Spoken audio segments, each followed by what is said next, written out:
First up, we have Kyle Chambers from the City of London. Kyle works at the City of London as an environmental services engineer in the wastewater and drainage engineering division. Kyle grew up in London and attended the University of Western Ontario. Through his 7+ years at the city, Kyle has become very fond of London's underground world. Thank you for joining us again here, Kyle.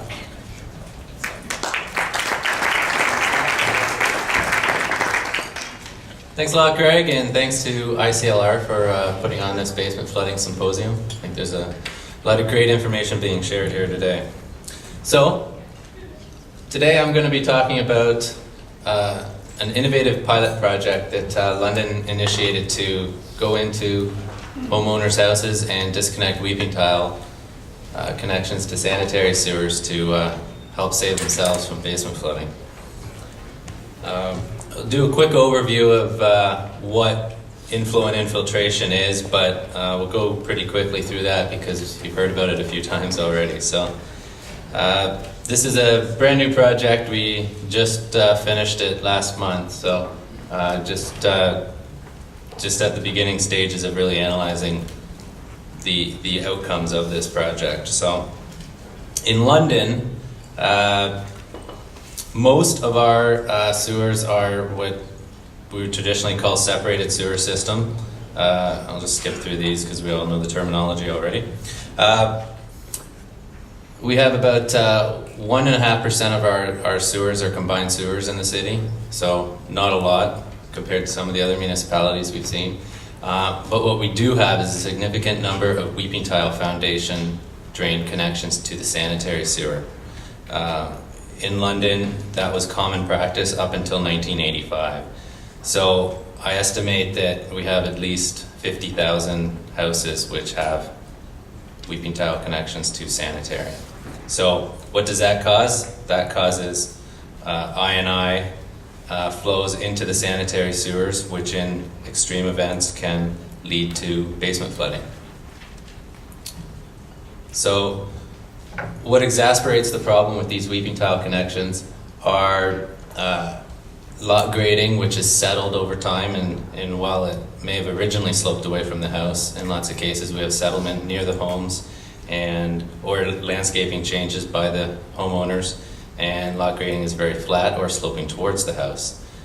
Poor downspout discharge locations, you've heard a lot about that already.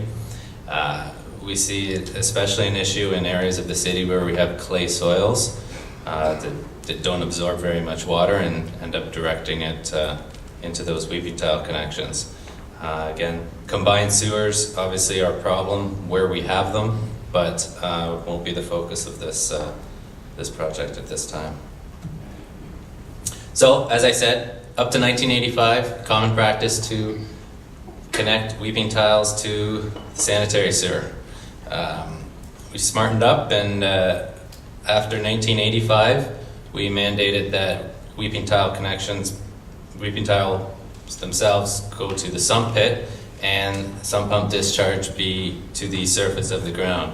During that time period, we had a lot of winter icing issues and that we're still dealing with today. So after 1995, we made another change and mandated that sump pump discharge be piped directly through storm PDCs to the storm sewer.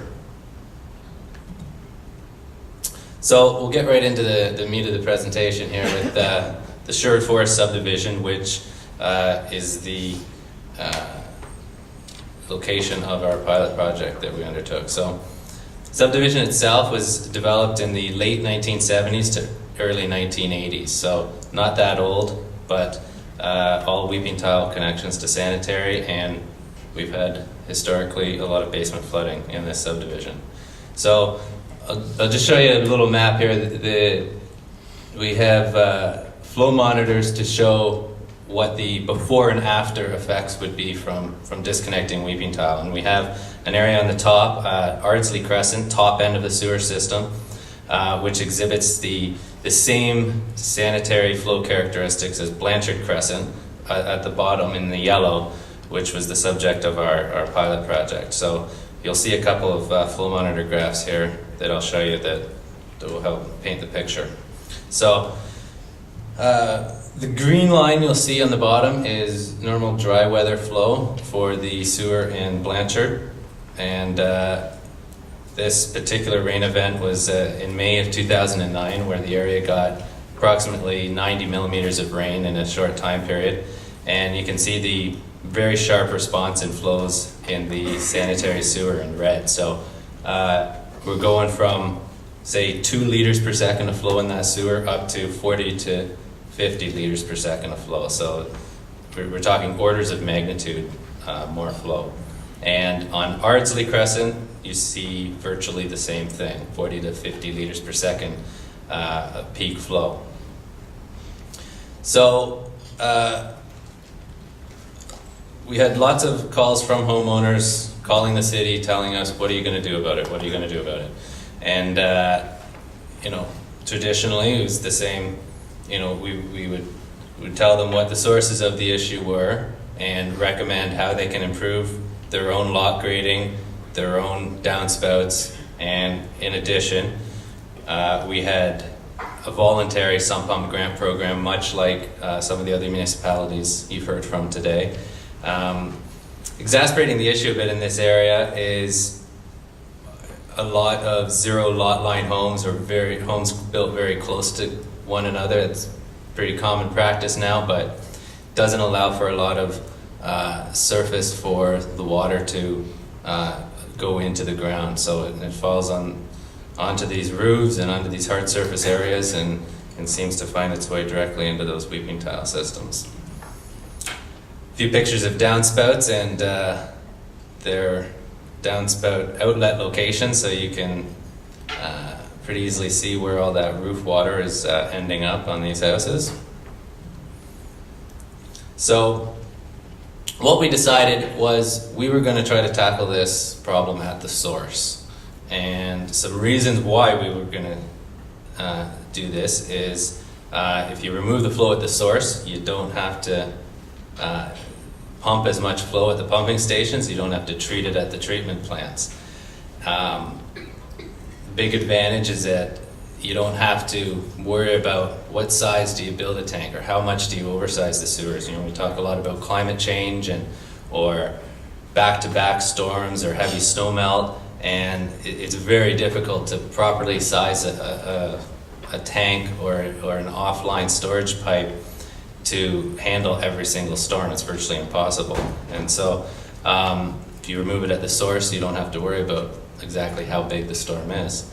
And actually the cost to the city of implementing this solution is a lot more cost effective. We went through an exercise to see how much would it cost to do the traditional pipe upsizing, and we found it to be that removing the flow at the source would only cost about 20% of the cost of doing the traditional city right-of-way improvements.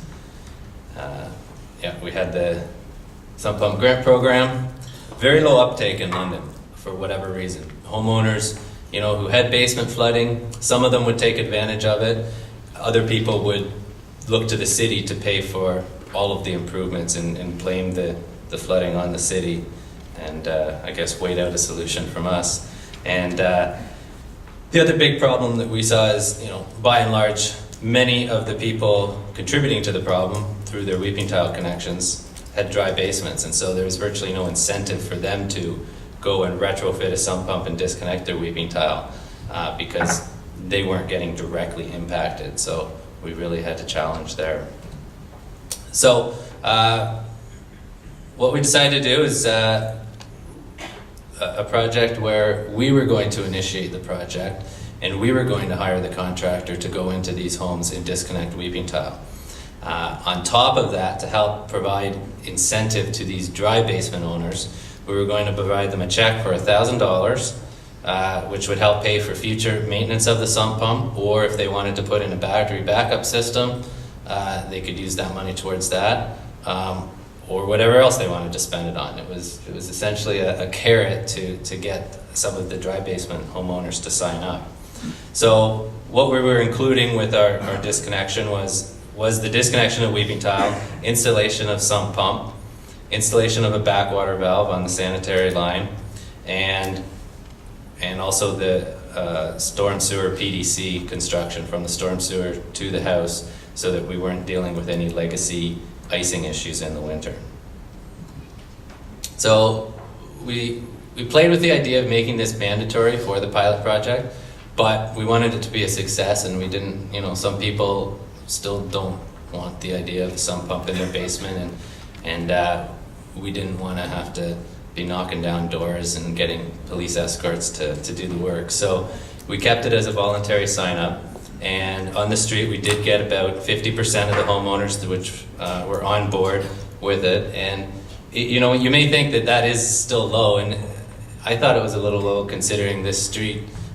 Many of the homeowners have had basement flooding problems on the street. So if you didn't have flooding, your neighbor likely did. And even then, 50% said, yeah, you can do that work. 50% said, no, I'm not interested, I'm okay.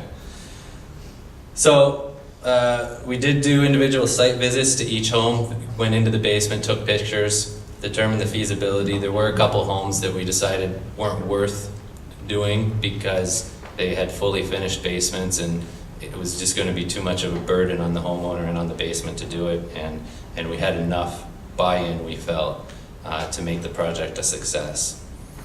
So we also had public meetings to help educate the homeowners and tell them what we were doing for them, and that yes, this is actually a good thing, and so that helped convince a few more people. So initially on the street of about 65 eligible homes, we had 27 sign up, and of course, as you usually see, once the construction starts happening on the street, we have people that get even more interested because now it's a real project.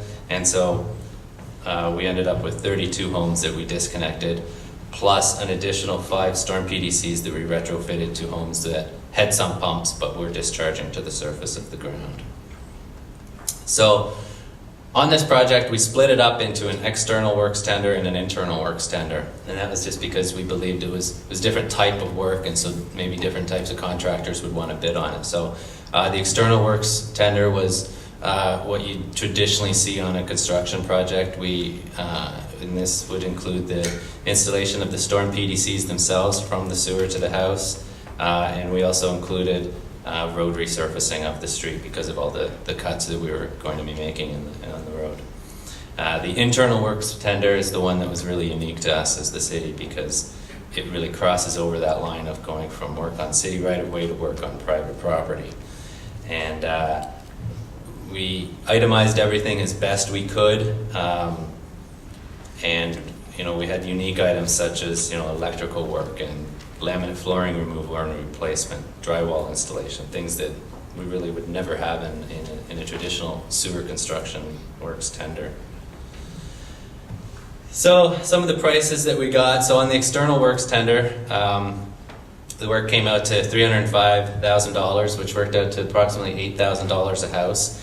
It's a little bit more than what you would see on a one-off basis, but it's important to remember that included things like asphalt resurfacing of the road, which is a significant portion of that. The internal works tender worked out to just over $5,000 a house for the retrofit of the backwater valve, the sump pit, sump pump, and restoration of all of that work too. A lot of times you'll see with the voluntary sump pump grant programs, they cover the sump pump, sump pit, and backwater valve installation, but they don't necessarily cover the actual restoration costs. So that's why you'll see that number might be a little bit higher than what you're expecting when you have the homeowners do the one-off applications. With the different type of work on the internal works tender, we had plumbing contractors bidding on that, and what we didn't know ahead of time was that they weren't necessarily familiar with city contract bonding requirements that we had on this contract, so they were scrambling at the end of the day trying to get those in place. And so just a word of caution if you are exploring something like this in the future with your municipality, to really make those requirements clear ahead of time for those plumbing contractors who may be otherwise unawares. This is just a little map of who we disconnected and where, and you can see it's a significant portion of the street. All of the blue houses are houses that we went in and disconnected and installed sump pumps and sump pits. The greenhouses were the ones that had previously taken part in our voluntary program, and so you could see that's why we still had a historical basement flooding issue even after the voluntary program. So overall very successful, but a big learning curve for both the city and the contractor, working with the homeowners on this stuff, because we're right there in their basements. So, I mean, that really is the most significant part of this project, is we're crossing that threshold of doing work on city right-of-way. So our legal team had some concerns with this when we first brought it up to them, and so we had a few other unique items that were in the contract, and that was that the contractor had to have police records checks for all workers. We had to have additional liability insurance on the general contractor, and they also required a dishonesty, disappearance, and destruction clause, and that was just in case any of the contractor's employees wanted to walk off with one of the homeowner's belongings. And so unique things that, again, we weren't necessarily used to going into it, so an interesting learning curve for all of us on that. We also coordinated with our building division and got building permits for each and every house, both for the external storm PDC work and for the internal works. And so the contractor, once they completed each house, had to schedule an appointment with the inspector to get the work passed. And since they were doing this every day, we basically set up a time that the building inspector would come out at 3 p.m. each day and inspect the work that had been done that day. So it worked out well. The one thing to note is that contractors scheduling, they weren't free and clear to set their own schedule necessarily. They had to work with the homeowners, and they had to work with the building inspectors if there were other things that had to be done. So they had to be flexible with scheduling. On the homeowner side, we did require, obviously, consent to enter agreements from each homeowner, allowing us to come in and do the work. Lots of site visits, pictures, before, during, and after the project. And before the homeowner gets their $1,000 check, they have to sign off saying that all work has been completed to their satisfaction, and that they're happy with what was done. And as I noted, the contractor needs a flexible schedule to accommodate those work schedules, appointments, etc. that homeowners have. Just some pictures of the actual work. We did directionally drill most of the storm PDCs, but that required a pit at the house, which was working in pretty tight spaces. But you can see the protection we did on lawns to help, lessen the burden of to the homeowners, so that they didn't have longer restoration times and weren't impacting their lawns. Obviously working in very close proximity to houses, fences, gardens, so you can see how tight they had in their working space here. This is a picture of kind of the finished product of the storm PDC with a clean out and the sump pump discharge going down into it. Obviously homeowners are concerned about their gardens and their plants and their bushes and whether it would be impacted. And so it was, we had a good contractor that worked really well with us to maintain that existing landscaping and not impact it very much. So here's working in beside utilities as well. Some inside pictures. Obviously, since we're retrofitting into existing homes, we worked with the homeowners to put the sump pits in spots that were most best suited for the homeowner. So very, very tight spaces in this case. And here's a couple more pictures of the finished product. We did use sealed sump pump lids, and so that was part of our specs for this project. It's sump pit with the backwater valve, mainline backwater valves with the clear lids, there was an item in the contracts for the contractor to educate and discuss what they were doing with the homeowner. So we set aside time that they could actually bid on, so that we weren't fighting with them over those items, so that they could actually do that part, because that homeowner education piece is very important. These people on Blanchard, they know what's going on. It's been front and center in their minds for a little while now. But when we talk about mandatory backwater valve installation in all new homes, most of those people, in most cases, are not aware at all at what a backwater valve is, where it is, or what it's supposed to do. And it is true that if you don't maintain it, that flapper valve gate won't necessarily work for you when you do need it. So it's something that has to be inspected and maintained on a somewhat continual basis. Some other tight workspaces, working in beside, people's possessions and different stuff. This is a example of, some of the laminate flooring that we had to take up, and then in this case we were able to replace it so that we could match the same flooring, and then we just cut a little access hole in it, a removable panel piece, so that they could access their backwater valve. So going into this, what we anticipated as big challenges was scheduling with the homeowners, because we anticipated that people work during the day, the contractor wants to work during the day, and we thought that was going to be a big deal. In the end, it actually worked out quite well. People were accommodating, if they had to take a day off of work, or have someone else at the house while the contractor was doing the work. It helped out a lot. And generally, we were only actually in the basement doing the work for one day. And there were visits afterwards with clean other tie-in things, but the bulk of the work was done in one day. And so we weren't sure exactly how long each of the individual house projects would take. Late signups was another big one. So, the contract was set up for a certain amount of people and laid out, but then we had other people coming down their driveways and asking the contractor, can you do my house now? And sometimes we were already past that house with the storm PDCs. And so again, it's working with the homeowners, and we didn't want to exclude people if we could help it. So we were as accommodating as possible. And like I said before, we did exempt a couple of basements just because it just wasn't reasonable for us to go in and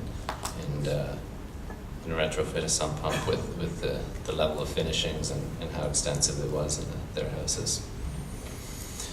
So on the optics side, the homeowners, the biggest thing I heard about was they had this idea that since the city was coming in and doing some work, that everything would be fixed and everything would be new. So the biggest thing I heard was not about the sewer stuff, but was, what about the crack in my sidewalk? Or aren't you doing the sidewalk or the curb or my driveway apron?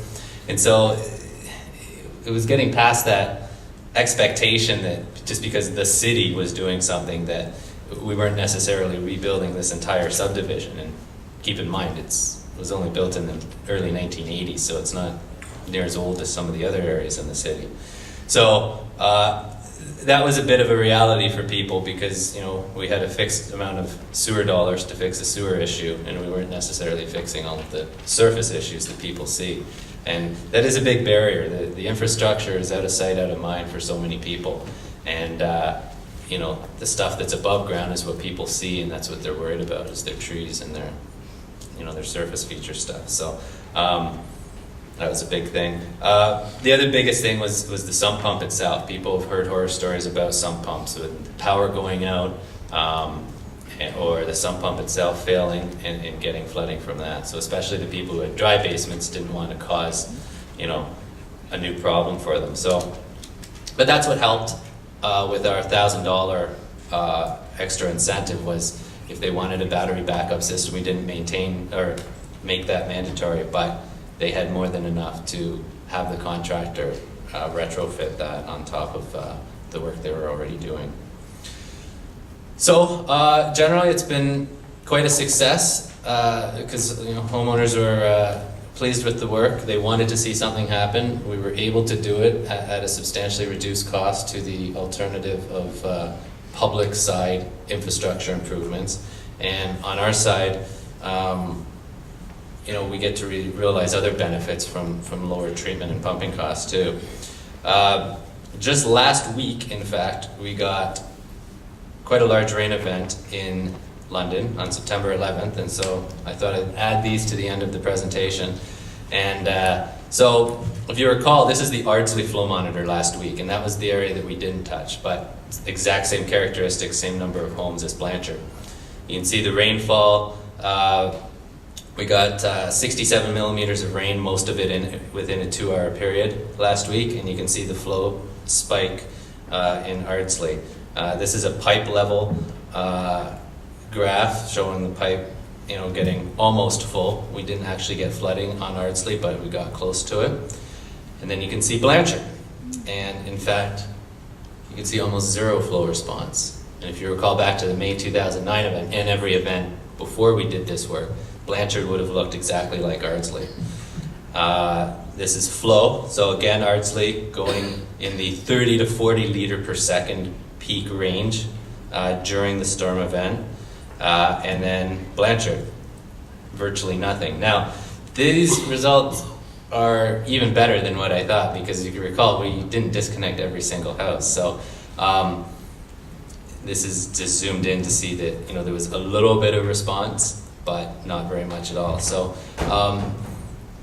we thought by that as close down as we were, just looking at one street, that generally everyone's weeping tile connections, maybe plus or minus, would be contributing the same amount. That's obviously not the case, and we're intending on following this up with some additional geotechnical work, groundwater analysis work, to see if we can line up and correlate that underground work with the houses that we disconnected, because it's been a resounding success, because we've obviously removed virtually all of the I&I flows from Blanchard Crescent, but there's some more work to be done there. So I'm really encouraged by this, because it tells me that it does work. We can do it at a cheaper cost, and maybe with extra groundwater or geotechnical work, we can be even more focused in the future. Maybe we don't have to target the whole street. Maybe we only have to target one part of the street to do some of this disconnection work. So we could be even more effective in the future.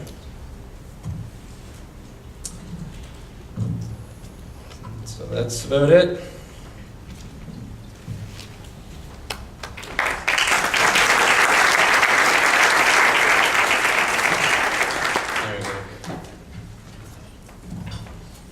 Thanks, Kyle. We have time for one or two quick questions. Yes, please. Yeah, Marvin, City of Welland. Kyle, how did you come up with your dollar figure to compare not doing work on the private side in order to sell to council? Yeah, we had engaged a consultant to do what would traditionally be, we did modeling, and we had flow monitoring results from the subdivision. We said, okay, what would it take to accommodate this flow? And so they came up with a pipe upsizing. It was a combination of pipe upsizing, and there was one inline storage pipe to accommodate the level of I&I that we were receiving. And then the dollar figure associated with that was in the $10 million range. And there was actually 4 areas that we split out of basement flooding at about $500,000 a piece. So that's where we got the $2 million solution versus the $10 million solution. In this pilot project, we did one of those 4 areas at about $500,000. And if I may, were you able to quantify with confidence what was coming from the homes versus, say, infiltrations from manholes?